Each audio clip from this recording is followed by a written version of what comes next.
자, 하나님의 말씀 보겠습니다. 하나님의 말씀 사도행전 6장 8절로 15절 말씀을 함께 보시겠습니다. 찾으셨으면 제가 대독하겠습니다.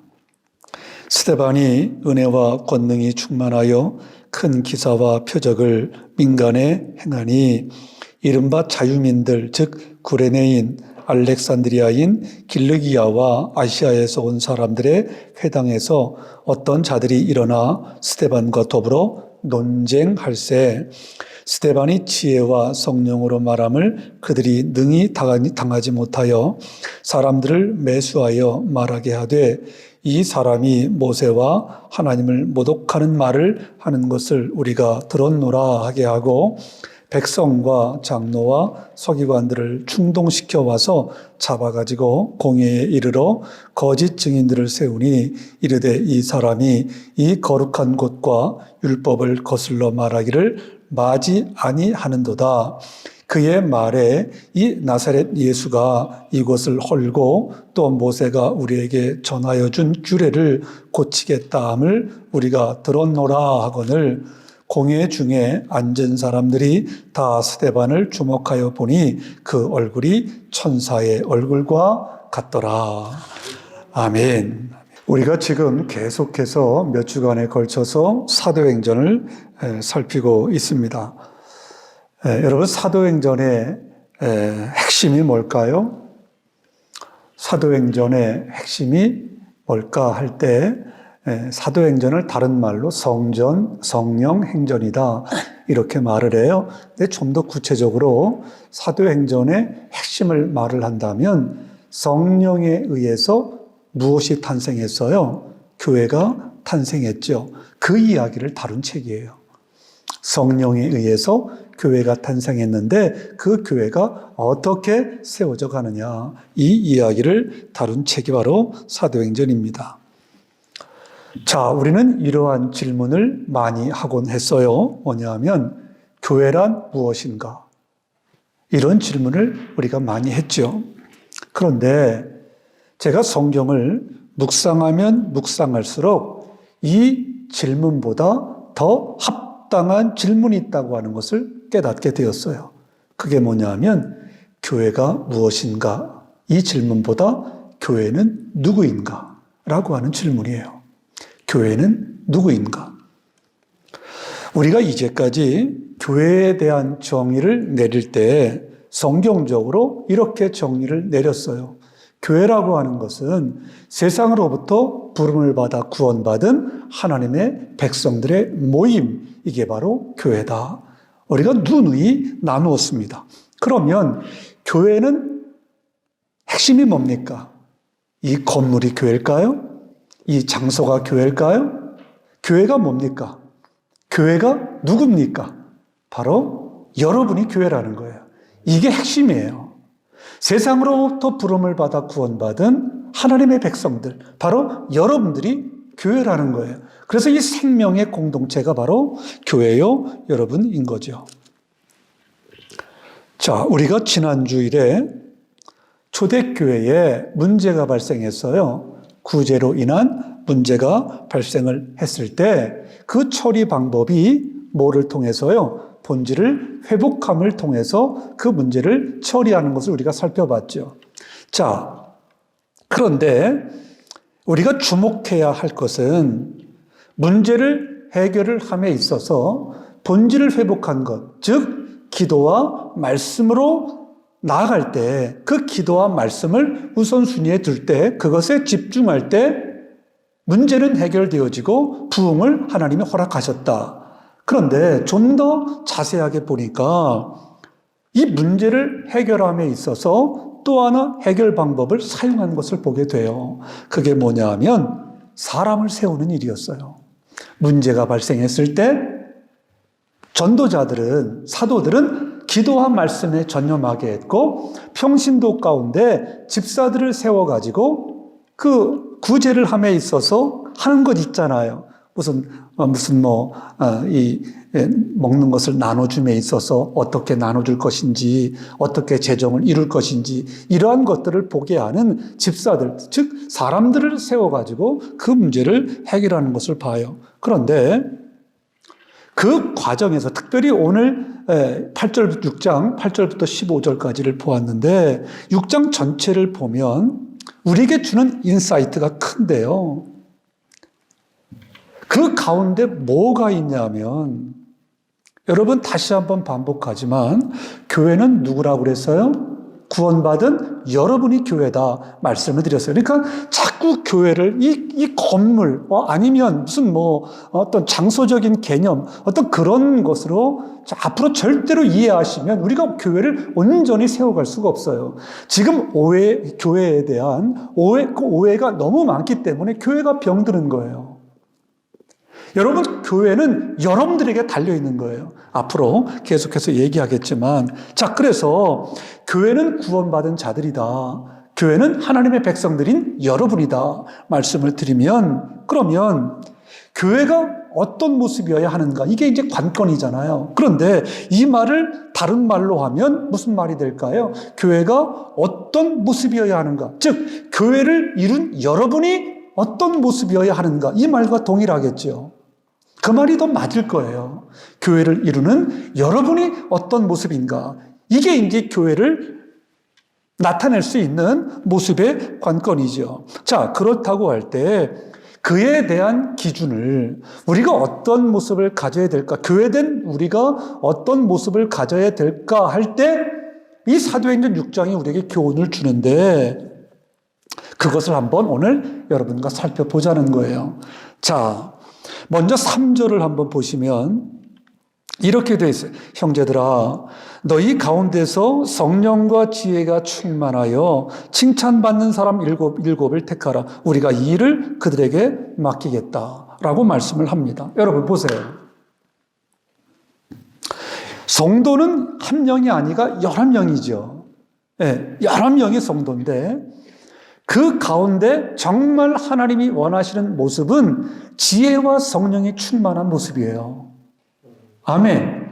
만약에 지혜와 성령이 이따가도 하겠지만 다른 요소들이 또 있어요. 지혜와 성령과 세 가지가 더 있죠. 이 사도행 6장에 나오는 거 보면 뭐가 있어요? 믿음이 있고 은혜가 있고 권능이 있어요. 그러니까 지혜와 성령과 믿음과 그 다음에 잊어먹었네. 권능과 은혜. 이 5가지가 충만해야 온전한 교회의 모습을 나타낼 수 있다는 거예요. 드러낼 수 있다는 거예요. 여러분, 그러면 한번 자세하게 볼게요. 성령과 지혜를 일단 중점적으로 볼게요. 자, 교회를 이루고 있는 여러분이 성령과 지혜로 충만해야 된다. 이것을 강조를 하는데 그러면 한번 지혜를 예로 들어볼게요. 자, 5가지 다 다룰 수 없고요. 오늘 지혜를 좀 중점적으로 보면 자, 우리가 복음을 전할 때 여러분 많이 경험해 보셨죠? 복음을 전할 때 정말 필요한 것이 뭐 같아요? 정말 지혜가 있어야 될 것 같아요. 여러분 무조건 큰 소리로 복음을 전한다고 해서 그게 되는 게 아니더라고요. 정말 지혜롭게 말을 해야 된다고요. 지혜롭게. 그런데 중요한 것. 이 지혜는 지금 제가 말하는 이 지혜는 어디에서 옵니까? 자, 우리는 지혜가 충만해야 되는데 이 지혜는 어디에서 와요? 성령으로부터 와요. 성령의 능력으로 성령이 충만할 때 이 지혜가 생긴다고요. 여러분 이게 얼마나 중요한지요. 제가 한국에서 오랫동안 청소년 사역을 했잖아요. 여러분 청소년들이 다루기가 쉬워요, 어려워요? 정말 말부터가 안 통합니다. 제가 그때는 젊었잖아요. 그때 27 정도 됐어요. 27, 28. 결혼하고 그 다음에 또 옮겼으니까 그 9년 있었을 때 그 교회를 한번 예를 들어서 말을 해볼게요. 그게 너무너무 언어들을 또 많이 사용을 하니까 도대체 뭔 말인지를 모르겠어요. 네, 별로 차이도 안 나는데도 그래. 그런데 너무 말이 안 통하니까, 내가 좀 지혜로웠으면 좋겠다. 그때 전도사니까 전도사님하고 말할 때 아이들이 이렇게 뭐랄까, 좀 긍정적으로 좀 대화를 해줬으면 좋겠다. 근데 안 통하는 거예요, 이게. 어쩌다가 보면 말이 안 통해요. 근데 한 번은, 그래서 그 부분에서 제가 참 기도를 많이 했어요. 저는 정말, 제가 지금 여러분에게 감히 말씀을 드리는데 참 기도를 많이 했던 것 같아요. 기도를 안 하면 뭐 감당할 수가 없으니까. 한 번은 한 학생이 이런 질문을 했어요. 전도사님, 이렇게 좀 거들먹대는 그런 식으로 질문을 하는 거예요. 전도사님, 담배 피면 천국에 못 가요? 담배 피면 천국에 못 가요? 여러분 어떻게 답하시겠어요? 담배 피면 천국에 못 가요? 어떻게 답하시겠어요? 저도 이제 어떻게 답을 해야 되나. 근데 딱 뭔가가 스치는 거예요. 내가 뭐라고 대답을 했냐면, 갈 수는 있는데 빨리 가. 이렇게 말을 했어요. 그랬더니 얘가 뻥 터가지고, 여러분 담배 핀다고 못 가는 건 아니잖아요. 예? 저희 아버님도 주구장창 담배를 태우셨으니까. 제가 너무 머리가 아파가지고, 그래도 예의상 아버지가 저 베란다 나가서 이제 담배를 좀 태우시고 그랬는데, 담배를 피고 안 피고에 따라서 그런 건 아니니까. 옛날에 그 종교개혁자들 있잖아요. 쟈 칼빈 이런 사람들은 담배 골초였어요. 근데 그 문화가 그런 거죠, 문화가. 저기 미국 같은 경우에는 술, 담배를 그러나 우리 문화는 그게 아니잖아요.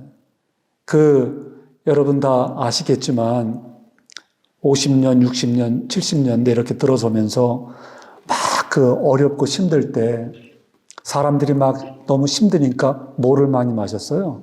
술을 많이 먹고 담배를 많이 태웠다고요. 그러니까 그 상태로 교회를 오는 거야. 그러니까 뭔 예배가 되겠어요? 그러니까 목사님들이 딱 판단할 때, 이 담배 술부터 끊어야 되겠다. 끊게 해야 되겠다. 그래야 온전한 신앙을 가질 수 있지라고 생각해서 한국 교회 문화는 술, 담배가 이제 금해진 거죠.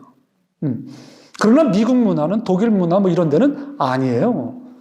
그러나 여러분, 우리는 한국 피니까 하여튼 술, 담배 하여튼 빨리 갑니다. 하여튼 천국에 빨리 가. 어쨌거나 하여튼 선교를 가서도 그렇고 아이들을 이렇게 지도할 때도 그렇고 정말 성령이 주시는 지혜가 없으면, 지혜가 아니면 이게 감당할 수가 없는 효율적인 이 목회가 안 되는 거예요. 선교가 안 되는 거예요. 사랑하는 여러분, 무슨 말을 제가 하려고 할까요? 여러분 전도할 때, 전도는 하나님이 가장 원하시고 가장 기뻐하시고 가장 축복하시는 일이다 그랬어요. 그리고 우리는 전도는 우리의 사명이에요. 옵션이 아니에요. 네, 사명인데, 여러분 그런데 전도할 때 기도 안 하고 성령의 능력으로 무장하지 않고 나가면 저들을 당할 수 있어요? 거반 못 당할 겁니다. 말로 해서 저들에게 안 돼요, 우리가. 여러분, 그래서 깨닫는 게 뭐냐면, 전도라고 하는 것은 말 잘해서 되는 것이 아니라 성령의 능력으로, 성령이 주시는 지혜로 하는 것이다 라고 하는 것을 깨닫는 거예요. 경험하는 거예요. 성경에 나타난 인물 중에 대표성 있는 인물들이 많이 있잖아요. 그런데 성경을 보니까 그들에게 특징이 있었어요. 그게 뭐였냐면, 그 대표적인 인물들이 가지고 있었던 특징이 있었는데, 그 특징이 뭐였냐면 말이 어눌하다는 거예요. 말을 잘 못했어요. 예를 들어 볼까요? 모세는 말을 잘 못하는 사람이었죠. 그래가지고 몇 번이나 하나님께 자신의 입으로 자신의 부족함을 말을 한다고요. 출애굽기 4장에 보면 그런 말들을 쭉 하잖아요. 10절도 보시면 쭉 나오죠. 그게 무슨 말이에요? 나는 입이 뻣뻣하고 혀가 둔하니까 말을 못하니까 나 말고 다른 사람을 보내세요, 하나님. 이렇게 하소연한다고요. 여러분, 그런데 또 누가 있을까요? 사도 바울도 마찬가지죠. 여러분, 사도 바울이 엄청난 전도의 사람 아니에요? 그런데 그가 말을 잘하는 사람이에요? 못하는 사람이에요? 성경이 뭐라 그랬냐면 고린도후서 11장 6절에 보니까 내가 비록 말에는 부족하나 그랬어요. 말을 잘하는 사람이 아니에요. 여러분, 그러면 어떻게 그러한 그들이 이렇게 큰 전도의 이 복음의 성과를 이루어냈을까? 답은 하나입니다. 뭡니까? 하나님의 성령의 지혜로, 성령의 권능을 받았기 때문이에요. 사랑하는 여러분, 그렇다면 우리도 마찬가지 아닐까요? 우리도. 여러분, 스데반과 초대교회 전도자들은 보면은 헬라 문화권의 능병가들이 와가지고, 오늘 본문에도 그거 아니에요? 말을 하는데 그들이 이 스데반과 이 전도자들이 말하는 것을 보고 도무지 당연해지를 못했어요. 성경이 그것을 기록하고 있잖아요. 하나님의 권능이 나타나고 있음을 저들이 깨달았다고요. 여러분, 그래서 여기서 우리가 분명히 알아야 할 사실은 초대교회 성도들에게 필요한 이 지혜와 성령은 교회인 여러분에게도 반드시 있어야 될 모습이다 라고 하는 사실입니다. 사랑하는 여러분, 지혜는 성령으로부터 옵니다. 능력은 성령으로부터 옵니다. 여러분, 그래서 여러분이 충분히 기도하고 나가서 복음을 외칠 때, 충분히 기도하고 나가서 성령으로 충만해서 성령의 능력으로, 성령의 권능으로, 성령의 지혜로 복음을 외칠 때 하나님의 구원의 역사가 일어나게 될 줄로 믿어요. 지금도 동일하게 하나님은 살아계시잖아요. 동일하게 그 하나님 우리에게 역사하시잖아요. 여러분, 그래서 꼭 이 사실을 믿으시기를 바라요. 성령의 능력으로 충만하면 성령께서 지혜를 주셔서 성령께서 말할 수 있는 권능을 주셔서 우리로 하여금 다른 사람을 주께로 인도해내는 구원의 복음의 전도자로 우리를 사용하여 주실 줄로 믿습니다. 자, 누가복음 21장 12절에 보면 이 모든 일 전에 내 이름으로 말미암아 너희에게 손을 대어 박해하고 회당과 옥에 넣은 쭉 나오죠. 너무너무 박해와 고난과 힘든 일이 있었어요. 그런데 그럼에도 불구하고 15절 내가 너희의 모든 대적이 능히 대항하거나 변박할 수 없는 구변과 지혜를 너희에게 뭐라? 주리라. 정말 그 고난과 그 무시무시한 사람들 앞에서 그들이 말할 수 없는, 반박할 수 없는, 대항할 수 없는 그 구변과 지혜를 뭐 하겠다는 거예요? 성령의 능력으로 우리에게 주시겠다는 거예요. 사도행전 6장 9절로 10절 이른바 자유민들 그 구레네인, 알렉산드리아인, 길르기아와 아시아에서 온 사람들의 회당에서 어떤 자들이 일어나 스데반과 더불어 논쟁할세 10절 스데반이 지혜와 성령으로 말함을 그들이 능히 당하지 못하여 그랬어요. 여러분, 스데반은 지혜와 권능이 충만해서 큰 기사와 표적을 민간에게 행한 사람이죠. 여러분, 질문이요. 스데반은 사도입니까? 아닙니까? 스데반은 사도예요? 아니에요? 스데반은 사도가 아닙니다. 평신도입니다. 평신도. 스데반은 헬라어를 주로 사용했던 사람이에요. 헬라파 성도였어요. 여러분, 헬라파가 뭐라고 그랬죠? 제가 지난번에 설명을 드렸는데 구제 문제에 있어서 왜 문제가 생겼어요? 히브리파 사람들과 헬라파 사람들, 즉 히브리파 성도들과 헬라파 성도들이 서로 원망을 하는 거예요. 서로 원망. 그러면 헬라파 사람들은 누구예요? 히브리파 사람들은 누구예요? 간단합니다. 이 사람들은 다 유대인이죠. 그런데 헬라파 사람들은 뭡니까? 로마 시대 때 로마의 합정에 의해서 아니면 알렉산더에 의해서 각 나라로 이렇게 여기 뭡니까? 노예로 잡혀간 사람들이에요. 그러니까 여기 지금 나오는 구레네인, 알렉산드리아 이런 데서 잡혀가서 살다가 길르기아, 아시아 이런 데서 살다가 어떻게 한 사람들이에요? 온 사람들이에요. 그러니까 그들은 다 알렉산더라고 하는 왕이 다 헬레니즘 문화를 다 이렇게 뭡니까? 전파시켰잖아요. 그래가지고 다 헬라어를 썼다고요.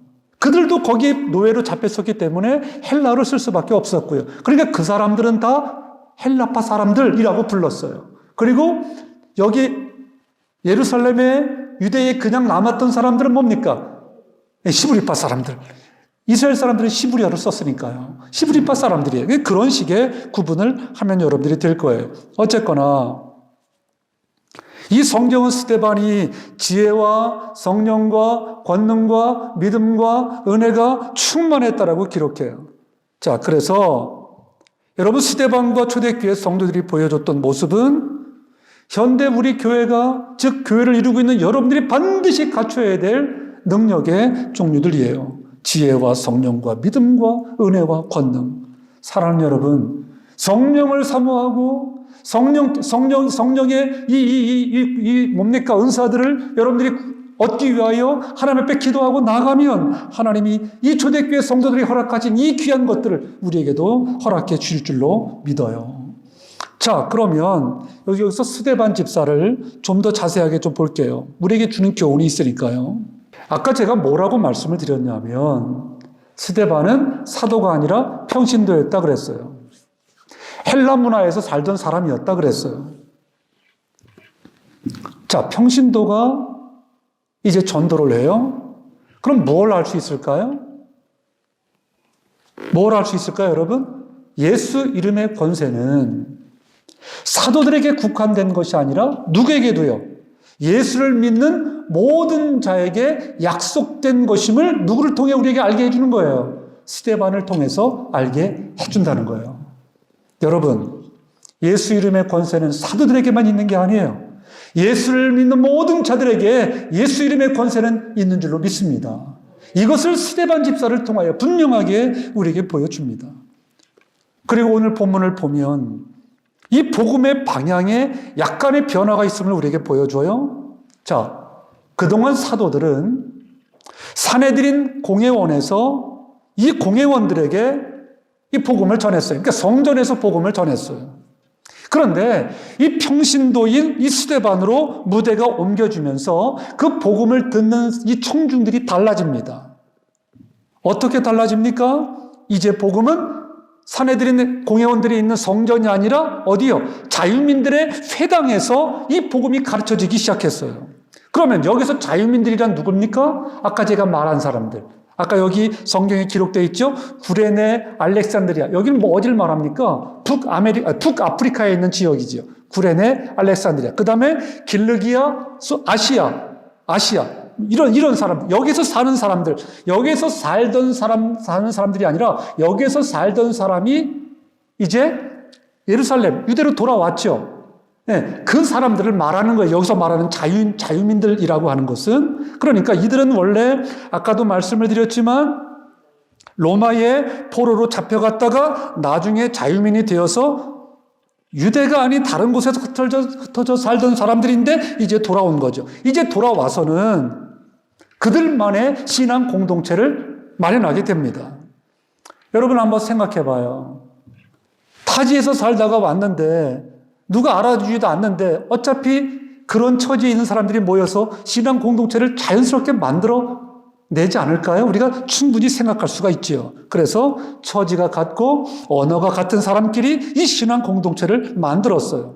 그러니까 이제 복음은 점점 타 언어권을 향해 나아가고 있다고 하는 것을 우리에게 간접적으로 보여주고 있죠.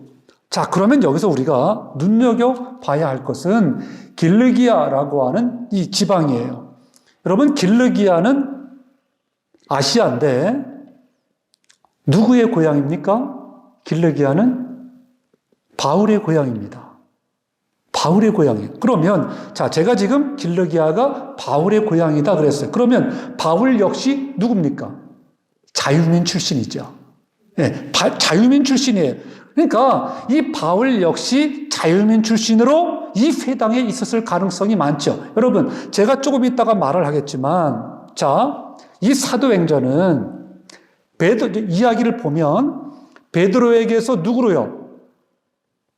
스데반으로 넘어갔어요. 근데 스데반에서 누구로 넘어갈까요? 바울로 넘어갑니다. 바울로. 그러니까 이때 당시는 아직 회당에서 좀 뭡니까? 그 자유민 신분으로서 그 회당에서 있었을 가능성이 많은 거죠. 어쨌거나 이 스데반이 이제 그 자유민들 그 뭡니까? 회당에서 신앙 논쟁을 했다라고 성경은 말을 해요. 자, 그러면 한번 상상해 봐요. 스데반이 이렇게 있고 여러분과 같이 참 많은 사람들과 이 자유민들과 이제 논쟁을 하는 거예요. 자, 이 자유민들은 뭐에 정통한 사람들일까요? 율법에 정통한 사람들이에요. 왜요? 모세의 오경 율법을 배웠으니까. 타지에 나가 살았어도 모세 율법만큼은 아주 철저하게 지켰던 사람, 유대인들이 다 그런 특징들이 있잖아요. 그러니까 스데반 혼자, 그리고 많은 자유민들, 그러나 저들은 율법주의자들이에요. 그들과 이제 논쟁을 하는 거예요. 그런데 스데반이 결코 밀리지가 않는 거예요. 아까도 말씀드렸던 누가복음 21장 15절에 예수님께서 약속하신 것처럼 성령께서 할 말을 그 입에 넣어주시는 거예요. 내가 너희의 모든 대적이 등에 대항하거나 변박할 수 없는 구변과 지혜를 너희에게 주리라. 이 스데반 집사에게 성령으로 역사를 하시는 거예요. 할 말을 하게 하는 거예요. 그러니까 저들이 변박할 수 없는, 대항할 수 없는 능력의 말씀을 성령으로 말미암아 지혜를 가지고 지금 말을 하고 있는 거예요. 자, 그렇게 되자 이 스데반을 논쟁에서 이기지 못하는 이 자유민들이 사람들을 매수해가지고 거짓 증인을 세워가지고 스데반을 어디로 잡아가요? 공회로 잡아갑니다. 여러분, 제가 아까 말씀드렸어요. 이 자유민들은 무엇을 따르는 자들이에요? 율법을 따르는 자들이에요. 그런데 율법을 따르는 자들이 율법에 어긋나는 일을 지금 서슴지 않게 하고 있어요. 여러분, 참 아이러니해요. 예를 들어서 지금 우리가 속해 있는 교단이 KAPC입니다. K, 코리안, A, 아메리칸, PC, 프레스비테리안, 처치, 미주 한인 예수교 장로회. 이게 바로 우리 교회가 속한 교단이에요. 자, 그런데 여러분 지금 교단이 많잖아요. 우리는 장로교예요. 근데 장로교만 있어요? 감리교도 있고, 성결교도 있고, 그 다음에 또 뭐 있어요? 굉장히 많잖아요. 쭉 있어요. 그러면 교단이 왜 생겼을까요? 처음에는 하나였을 거 아니에요. 근데 왜 자꾸 교단이 생겼을까요? 이건 교리 때문이에요, 교리. 주장하는 교리가 다르기 때문이에요. 여러분, 장로교가 오를까요? 감리교가 오를까요? 성결교가 오를까요? 무엇이 오를까요? 그 판단은 하나님만이 하세요. 우리는 최선을 다해서 성경적으로 가려고 애를 쓰는 것뿐이죠. 이 장로교는 장로교 나름대로 최선을 다해서 성경적으로 가려고 애를 쓰는 교단이라고 생각했기 때문에 제가 이 교단에 있는 거죠. 제가 장로교에서 하는 그 신학을 졸업했고요. 신학을 했고요. 왜냐하면 성경적이다 생각하니까. 그런데 결국 교리 싸움. 여러분, 여기도 지금 율법을 따른다는 사람들이 율법에 어긋나는 일을 서슴지 않게 하고 있어요. 이게 참 아이러니한 거죠. 그런데 그런 추태를 부리는 사람들에게 둘러싸여 얼마나 큰 위협을 받을까요, 스데반이? 그럼에도 스데반은 조금도 흔들림이 없어요. 왜요? 성령에 충만하니까. 성령으로 충만하니까 담대함이 있는 거예요. 그 무슨 억압과 그 무슨 모함과 그 무슨 그런 세상적인 것들에 흔들리지 않았어요. 여러분, 공회에 앉은 사람들이 다 스데반에 대해서 적대감을 가지고 있었을 거라고요? 그런데 그런 그들이 보기에도 스데반에게서 나오는 그 말의 능력을 보니까 보통 사람과는 다른 거예요. 이걸 인정할 수밖에 없었어요. 그래서 항변할 수가 없는 거예요. 뭐라고 할 수가 없는 거예요. 여기서 또 하나 우리가 얻는 교훈. 자, 교회가 가져야 될 모습, 무엇으로 충만해야 된다? 지혜와 성령과 믿음과 은혜와 권능으로 충만해야 된다 그랬어요. 대표적으로 지혜와 성령으로 충만해야 된다 말씀을 드렸어요. 또 하나는, 여기 중요한 또 하나인데, 그게 뭐냐면 성도들이 반드시 가져야 될 게 또 뭐냐? 하나님을 향한, 하나님을 사랑하는 열정이 있어야 된다는 거예요. 하나님을 사랑하는 열정. 여러분 봐봐요. 우리가 하나님 나라를 위해서 살지 못하는 이유가 뭘까요? 어떤 사람은 자꾸 직분을 얘기하잖아요. 그러나 하나님 나라를 위하여 살지 못하는 이유가 직분 때문일까요? 여러분 생각에 하나님의 일은 목사만 하는 겁니까? 장로나 권사만 하는 겁니까? 그렇다고 생각하세요? 너무너무 큰 오해예요. 여러분, 하나님의 나라를 위해서 살지 못하는 이유는 뭐냐면 직분이 아니라 하나님을 향한 열정이에요, 열정. 하나님은 당신을 믿는 모든 자들을 사용하기를 원하세요. 아멘이죠. 그런데 하나님은 사용하시기를 원하시는데 하나님은 그 직분이 무엇냐에 따라서 사용하시는 것이 아니라 하나님을 사랑하는 열정을 보고 그 사람을 사용하신다는 거예요. 여러분 하나님을 향한 열정이 있으세요? 여러분 정말 하나님을 사랑하세요? 어느 선교사가 한 말을 제가 너무너무 잘 인용을 하는데, 한 번뿐인 인생 속히 지나가리라. 그러나 하나님을 위한 일만은 영원하리라. 여러분 이 짧은 시간 어떻게 지금 시간을 보내고 계세요? 주일날 하루 나와 말씀 한 번 말씀 듣는 것으로 만족하는 그런 인생으로 여러분 만들어 가실래요? 요새 인터넷이 발달해가지고 여러 목사님 말씀을 유튜브로 듣는다고 하는데 누가 설교를 잘하는가 평가하면서 그런 평가하는 인생을 살다가 여러분 가실래요? 사랑하는 여러분, 이제는 우리가 일어나야 돼요. 우리가 이제 이 일을 해야 돼요. 뭐냐? 목사, 장로, 권사, 집사, 형제, 자매, 우리 모두가 다 주를 믿는 자들이라고 하면 우리 주를 믿는 자들이 함께 손을 잡고 예수 그리스도의 복음과 성령의 권능과 성령의 지혜를 가지고 세상으로 나가야 할 줄로 믿습니다. 관건은 뭐냐? 하나님의 나라를 위해 여러분 하나님을 향한 열정을 가지고 있느냐요. 정말 우리 교회를 이룬 우리가 하나님을 향한 열정, 하나님을 향한 그 뜨거움이 있다면 뭘 못하겠어요? 하나님이 무엇을 안 주시겠어요? 마지막 세 번째, 우리가 어떤 모습을 가지고 있어야 되느냐? 오늘 본문이 주는 인사이트만 좀 계속 이야기를 나누는데 스데반이 우리에게 주는 교훈이에요. 뭐냐? 천사와 같은 얼굴이 있어야 된다. 얼굴에 대해서 잠깐 얘기할게요. 여러분 그리스도인은 잘 들어보세요. 자기 얼굴에 책임을 질 줄 알아야 돼요. 여러분은 그리스도인이에요. 그리스도인이란 뭔 말이에요? 주님의 사람이라는 말이죠. 주님의 사람. 여러분의 얼굴이 여러분의 것이 아니에요. 우리의 주인은 주님이시거든요. 우리는 주님의 것이라고요. 그래서 주님의 것인 우리는 우리의 얼굴에서 주님이 드러나야 돼요. 주님이.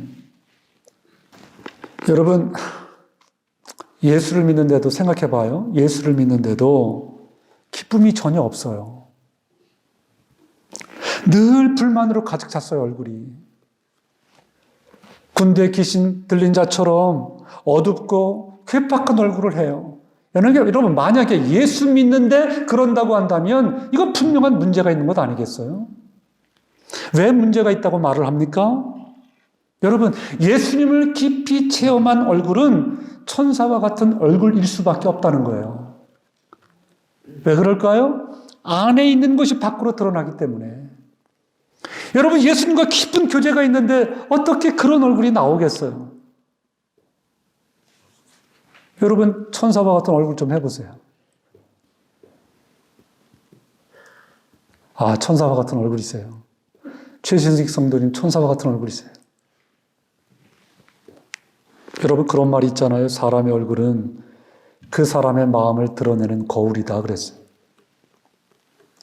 여러분 그래서 사람들이 뭐 성형을 하고 억지로 웃는 모습을 연출해내고 그러잖아요. 여러분 그런데 내 안에 평안함이 없이 어떻게 진정한 여기 뭡니까? 이 외면의 변화가 있을 수가 있겠어요. 요새 정말 그런 거 많이 한대요. 사람들이 어느 책에 보니까 얼굴을 예쁘게 보이려고요. 20대에는 화장을 하고요. 30대에는 분장을 하고요. 40대에는 변장을 하고 50대에는 환장을 한대요. 근데 그도저도 안 되면 아예 포장을 한대요. 그만큼 외모에 신경을 쓴다는 거죠. 여러분 그런데 그러한 외모 열풍 가운데서도 천사와 같은 얼굴을 찾아보기란 그렇게 쉽지가 않아요. 왜 그럴까요? 천사의 얼굴은 흉내내서 되는 게 아니거든요. 여러분 꼭 기억하세요. 외모가 그렇게 조각같지 않을지라도 예수를 품은 사람의 얼굴은 아름다운 줄로 믿습니다. 이게 진리입니다. 이게. 레오나르도 다빈치가 그린 최후의 만찬을 여러분 아실 거예요. 이 이야기만 하고 마치죠. 예수님과 12제자가 식탁에 둘러앉아 있는 그림입니다. 근데 레오나르도 다빈치가 그 얼굴을 그리는데 가장 힘들게 작업한 것이 가룟 유다의 얼굴을 어떻게 그릴 것인가 이거였대요. 그래서 다 완성을 시켜놓고 가룟 유다의 얼굴을 그려야 되는데 그리지를 못해가지고 2년이 더 걸렸어요. 가룟 유다 이 얼굴 하나를 그리는데 2년이 더 걸렸어요. 왜냐하면 그 만찬에 모였을 때가 어떤 때였어요? 가룟 유다가 예수님을 팔려고 하는 생각을 가졌을 때잖아요. 그 얼굴을 어떻게 그릴까? 결국 가룟 유다의 얼굴을 그 최후의 만찬 보면 정면으로 그리지 않고 옆모습을 그립니다. 평화가 없는 얼굴, 무언가 문제를 일으킬 얼굴, 그런 모습으로 그리죠. 사랑하는 여러분, 결론인데요. 여러분 신앙이란 뭐겠어요? 신앙이란 그건 다른 것 아니에요. 하나님의 은혜가 임하고 그 은혜가 흘러넘치면 권능으로 나타나는데 그 권능으로 능력으로 나타나는데 그 모습을 보여주는 것이 바로 신앙입니다. 여러분 소망이에요. 교회는 누굽니까? 교회는 바로 여러분이 교회입니다. 여러분의 모습이 바로 교회의 모습이라는 거죠.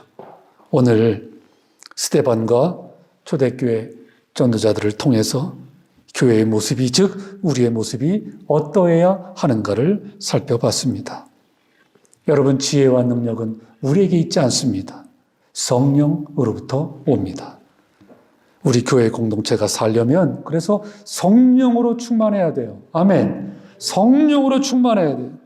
여러분 세상을 살리려면 이 성령이 주시는 지혜와 믿음과 권능과 이 은혜가 충만해야 할 줄로 믿습니다. 그래서 하나님의 사랑하는 열정으로 성령 충만해서 나아가면 세상 사람들이 감당할 수 없는 지혜와 능력으로 하나님의 나라를 세우고 말할 수 없는 고난 앞에서도 천사와 같은 얼굴의 모습을 보여주는 우리 제자교회 이 생명의 공동체가 될 줄로 믿습니다. 우리 같이 한번 찬양할게요.